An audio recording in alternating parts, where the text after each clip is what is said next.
भाई लोग, नेपाल की वुमेन्स टीम आज आसानी से जीत सकता था मैच। यानी कि जो मैच मलेशिया में चल रहा है, नेपाल बनाम मलेशिया, उस मैच में भाई थोड़ा और अच्छा खेल देता तो भाई मैच आसानी से जीत जाता। क्योंकि मैं आपको बता दूं, मलेशिया कोई उतना बड़ा टीम नहीं है, उतना मजबूत टीम नहीं है जिससे नेपाल की महिला क्रिकेट टीम नहीं जीत सकता है। क्योंकि मैं आपको बता दूं, जो मलेशिया बनाम नेपाल में जो चल रहा है एक सीरीज, जिस 5 मैच का सीरीज है, उस मैच में भाई नेपाल की जो वुमेन्स टीम है वो सिर्फ 3 रन से मैच हार गई। अब सोचो कि 3 रन से मैच हारना बहुत दुख की बात है।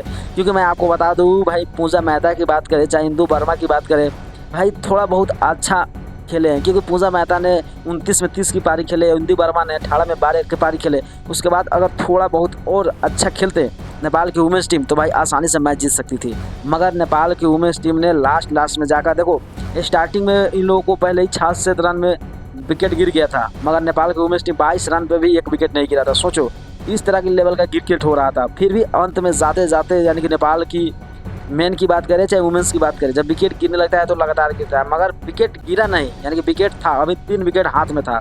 फिर भी नेपाल की वुमेन्स टीम ने मलेशिया खिलाफ आसानी से मैच हार गया और 3 रन से जब मैच हारा भाई बहुत दुख हुआ होगा। यानी कि सोचो 5 में एक मैच पहले ही हार गया, अब 4 मैच बचा है जिसमें आपको कम से कम 3 मैच जीतना होगा तब आपको सीरीज जीत पाओगे। तो आप लोगों को क्या लगता है कि वुमेन्स टीम सीरीज जीत पाएगी या नहीं? अपना राय जरूर कमेंट कीजिए। वीडियो को ज़्यादा से ज़्यादा शेयर करिए, चैनल जरूर सब्सक्राइब